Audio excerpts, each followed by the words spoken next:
मरकुस अध्याय 10 वचन 13 से 16 तक पढ़ेंगे। बालकों को आशीर्वाद। फिर लोग बालकों को उसके पास लाने लगे कि वह उन पर हाथ रखे, पर चेलों ने उनको डांटा।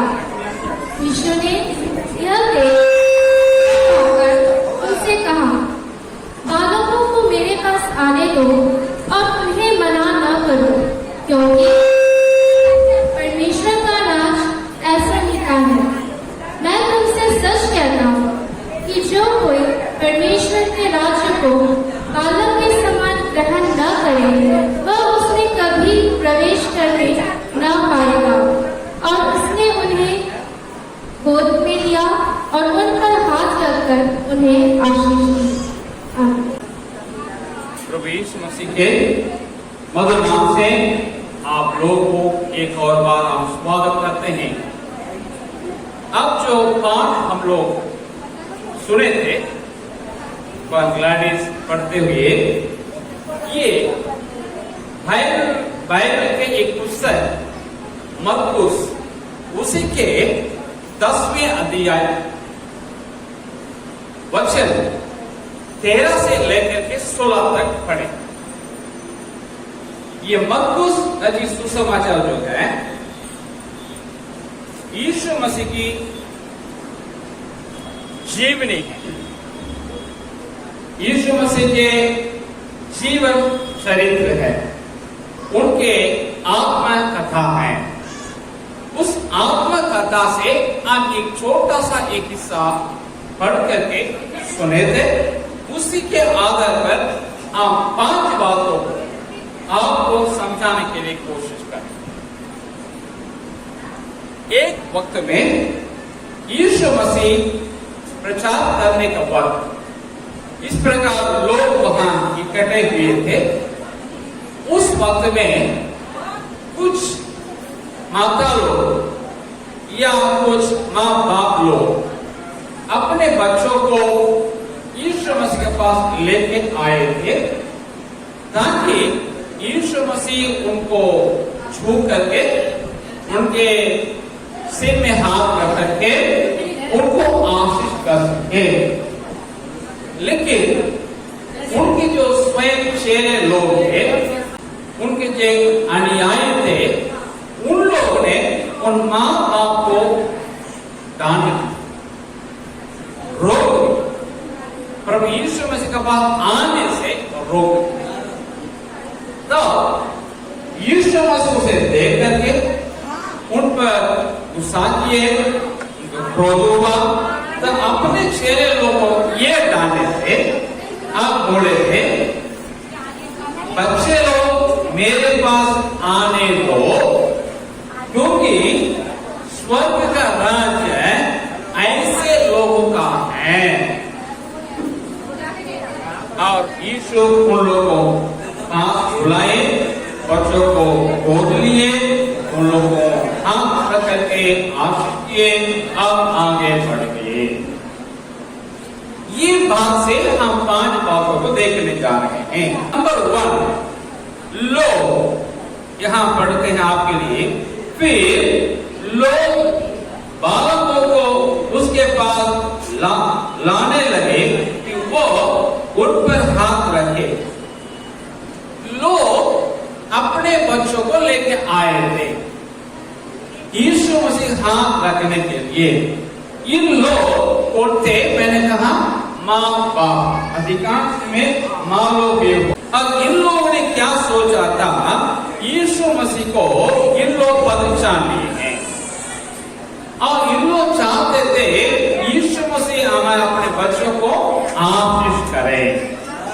सचमुच में हर एक माँ बाप यही चाहते हैं हमारे बच्चे को परमेश्वर आशीष करे। हमारे बच्चों को आशीष करने के लिए कहाँ जाना आशीष मिल सकता है। लोग इसको पहचानते हैं, पहचान करके उनके बाद जाते हैं और आशीष मांगते हैं।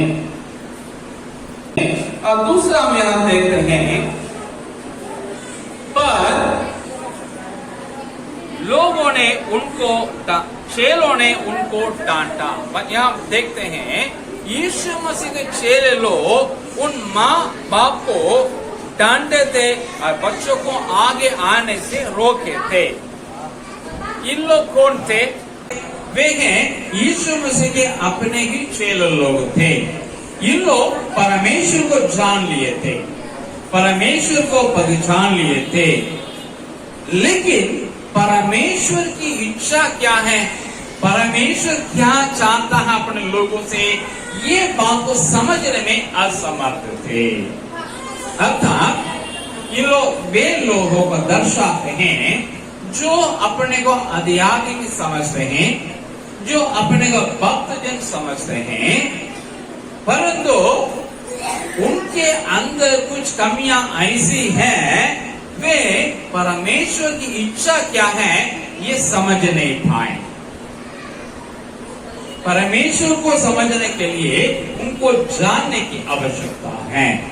उदाहरण के लिए हमको ले लीजिएगा, आप में हम बहुत लोग हैं, हम सबको नहीं जानते हैं और सब लोग ही मुझे नहीं जानते हैं। सुने होंगे ये सहाय भैया करके, या ये पादरी साहब करके, या ब्रदर सहाय करके सुने होंगे। अभी कितने जन व्यक्तिगत रूप में जानेंगे ये एक प्रश्न चिन्ह है। इसलिए जो मुझे अच्छा से जानते हैं वो मेरी मन की बातों को समझ लेते हैं, मैं जो बोलने के लिए चाहता हूँ वो समझ लेते हैं। इसी प्रकार पर यीशु मसीह के चेले लोग भी जानते थे यीशु मसीह को, उनकी बात को, उनकी इच्छा उसको नहीं समझ पाए थे।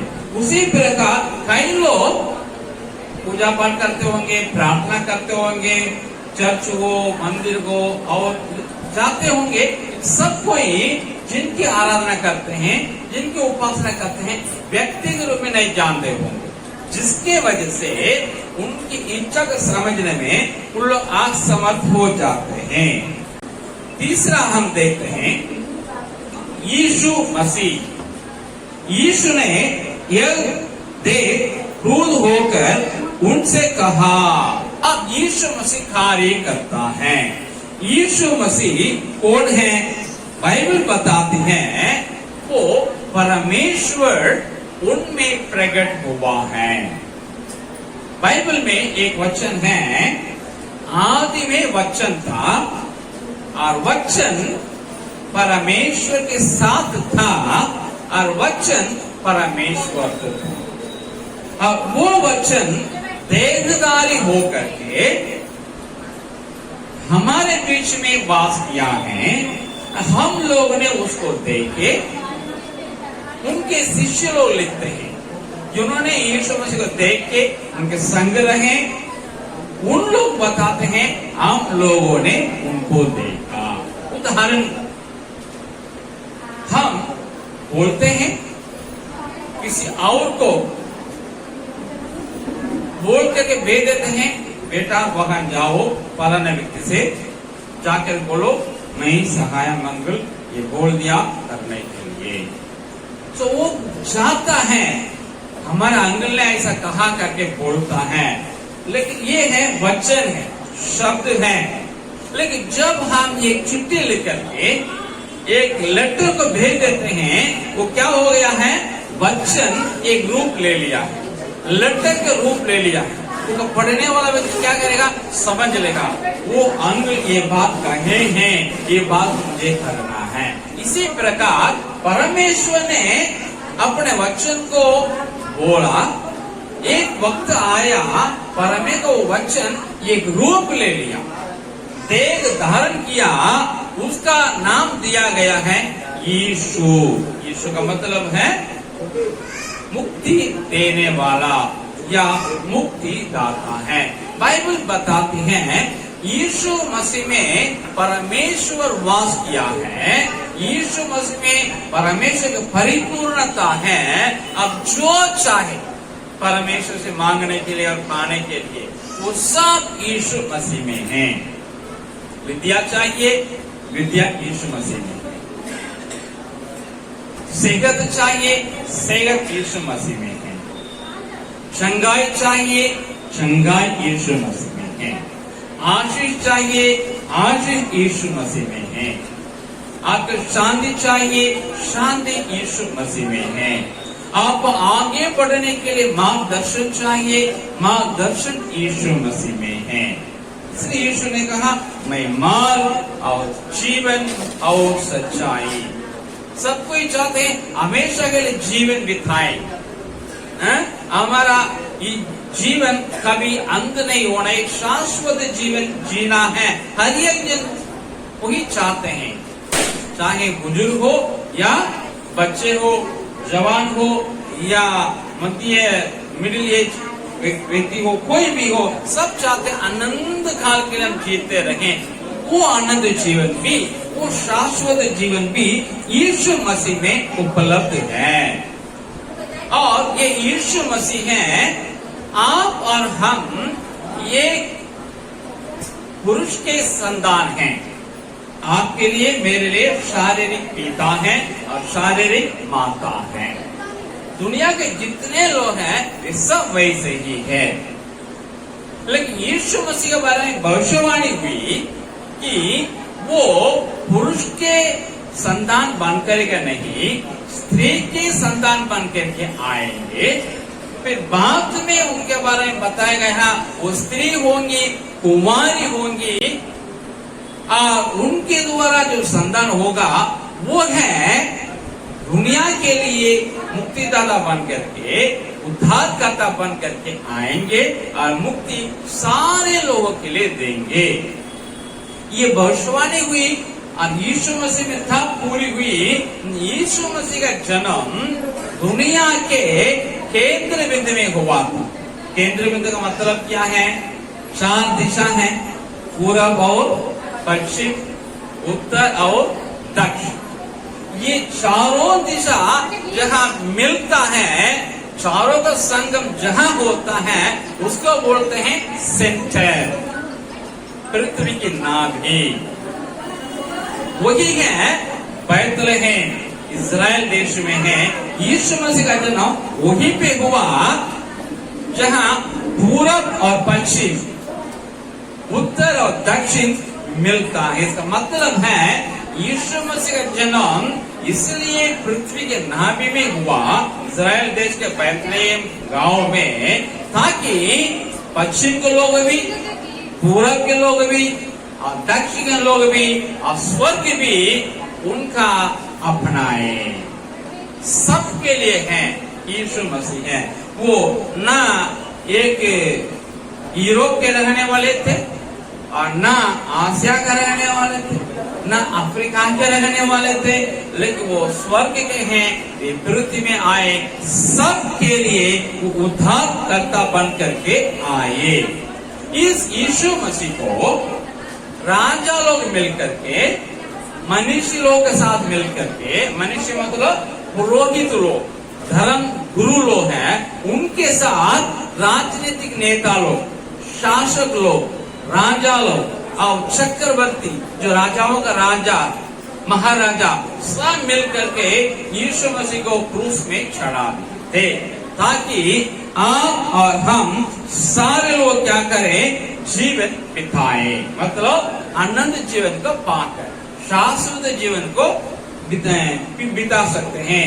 यीशु मसीह अपने को कलवरी पहाड़ के क्रूस में चढ़ाने के लिए अपने को सौंपे थे, ताकि आप सब कोई और हम सारी मानव जाति आनंद जीवन को पा सके। और तीसरे दिन जी उठाए, ताकि आप और हम क्या करें? जीवन ना केवल पाए, लेकिन उसमें आनंद जीवन, उसमें आशा रख सकते हैं। एग्जाम्पल है, हमारे लिए आशा मिली, हमारे राष्ट्रपिता ने आजादी हमको दिलाई, लेकिन आज हमारे राष्ट्रपिता हमारे साथ नहीं है। जो आजादी उस दिन मिले, उसको बचाने के लिए वे हमारे संग नहीं है। जरूर हम लोग आजाद हैं, लेकिन अभी भी कई बातों में हम आजादी को हम लोग अनुभव नहीं कर पा रहे हैं। लेकिन यीशु मसीह जो आजादी देता है पाप से, बुरी बातों से, रोगों से और बेचैनी से, अशांति से, वो आजादी, वो शांति, वो समाधान हमेशा हमेशा के लिए रखने के लिए उनको जीवित रहना जरूरी है। मरा हुआ ईश्वर के ऊपर कैसे हम विश्वास कर सकते हैं? ठीक है, अच्छा, ईश्वर ने हमारे लिए क्या किए? क्रूस में मरे, अच्छी बात है, लेकिन अगर वो मर ही गए तो हम कैसे उन पर विश्वास रखेंगे? उनसे क्या लाभ मेरे लिए? हमको चाहिए एक जीवित व्यक्ति हमें आगे ले जा सके। इसलिए यीशु मसीह तीसरे दिन मुर्दों से जी उठा है। एकमात्र व्यक्ति दुनिया में मुर्दों से जी उठा है यीशु मसीह है। उनका कब्र आज भी खुला हुआ है, कोई भी जाके देख सकते हैं और पर्यटन स्थल बन गया इस्राएल में। कारण क्या है? यीशु मसीह कहता है मैं मर गया था लेकिन देख मैं सदैव जीवित रहता हूँ, मैं मुर्दों से जी उठा हूँ। और हम यीशु मसीह में विश्वास रखेंगे, हमारा विश्वास बेकार में नहीं जाएगा, व्यर्थ नहीं जाएगा, क्योंकि वो आपको आगे ले जाने के लिए, पापों से मुक्ति देने के बाद फिर पाप में नहीं फंसने के लिए, फिर पाप हमारे ऊपर हावी नहीं करने के लिए हमें ले जाने को जीवित है। ये जिंदा परमेश्वर है, ये जीवित परमेश्वर है। इस पर आप विश्वास करेंगे, सचमुच में आप आगे बढ़ते जाएंगे। चौथा है आपको बच्चे लोग। बच्चे लोग कैसे हैं? यीशु मसीह ने कहा स्वर्ग का राज ऐसे लोगों का है, इसलिए जो कोई बच्चे का समान स्वर्ग राज्य का स्वीकार नहीं करेगा उसमें प्रवेश नहीं कर सकेगा। यीशु मसीह क्या करने के लिए चाहता है? आपके लिए मेरे लिए यह एक उदाहरण, यह एक आदर्श करा करके हमारे एक चुनौती दे रहा है। स्वर्ग राज्य को पाना है, परमेश्वर का राज्य को पाना है, उनको इनके समान बनना है। ऐसा क्या स्वभाव बच्चे में? बच्चे एकदम मासूम हैं, भलाई बुराई का कोई समझ नहीं है। मम्मी जिसको बोलेंगे ये तुम्हारे पापा, कोई ऐसा बच्ची है या ऐसा बच्चा है, आप हमको सबूत दीजिए माँ पापा यही करके, ऐसा मांगने वाले कोई बच्चे होंगे दुनिया में? कोई बच्चे नहीं, क्योंकि वे अपने माँ की बातों पे विश्वास रखते हैं, वे सबूत नहीं मांगते हैं और वो अपने को छोटा ही समझते हैं और अपना माँ बाप में वे निर्भर होते हैं, वे आत्मनिर्भर नहीं। लेकिन यीशु मसीह कहता है ये बच्चों का अच्छा स्वभाव है। ये एक व्यक्ति बच्चा से क्या करे? सीखे, नम्र हो और अपने ही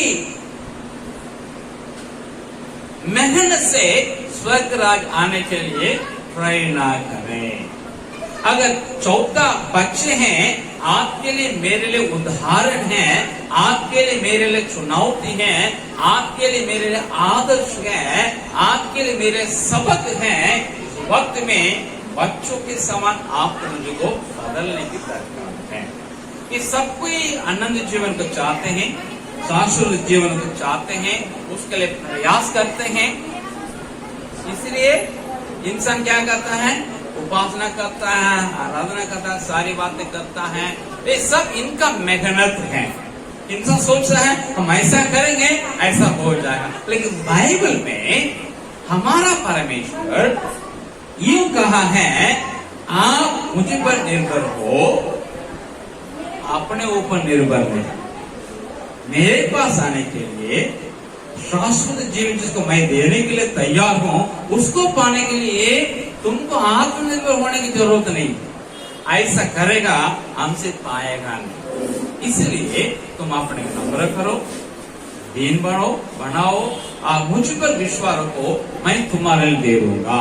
यीशु मसीह क्रूस पे चढ़ाया गया और अपने जान दिया, उसमें विश्वास रखने वाले को वो अनंत जीवन देता है, वो विश्वास भी दिलाता है, वो शाश्वत जीवन का अपना करके वो स्वर्ग राज्य को मौत के बाद नहीं, जीवित रहते जिंदा होते हुए इसी धरती में पा सकता है।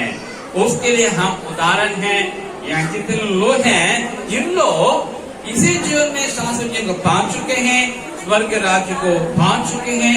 इसलिए आपसे अनुरोध है, वहां के लोगों से यीशु मसीह ने जो कहा वैसे आपसे परमेश्वर ही कहता है, यीशु मसीह पे विश्वास रखें और उनके क्रूस की मृत्यु को विश्वास रखें।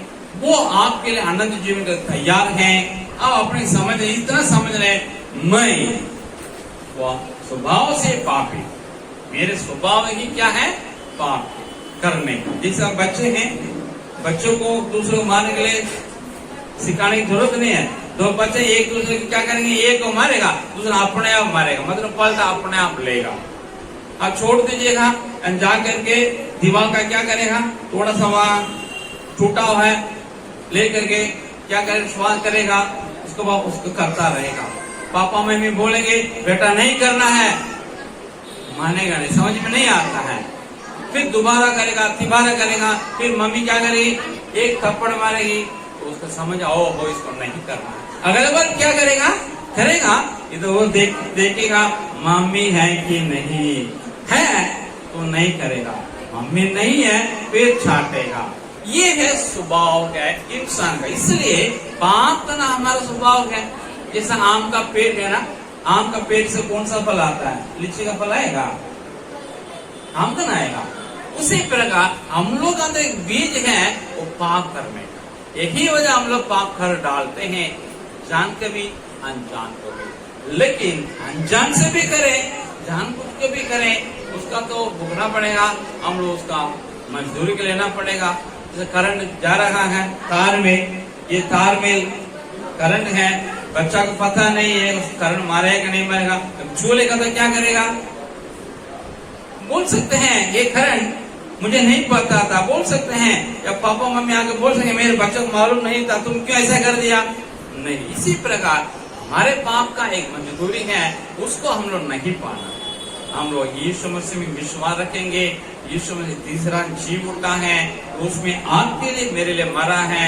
जो व्यक्ति उस पर विश्वास रखेंगे उनके लिए क्षमा मिलेगा पाप से और आगे बढ़ेगा, आजादी मिलेगी। उन लोग समाज के, अपने राष्ट्र के बहुत बड़े आशीष के रूप में बढ़ता जाएंगे। कितने लोगों को समझ में आया? आप घर जाके थोड़ा अध्ययन कीजिएगा, सहाय ब्रदर क्या बताए थे, अध्ययन कीजिए, उसके बाद उसमें आगे बढ़े।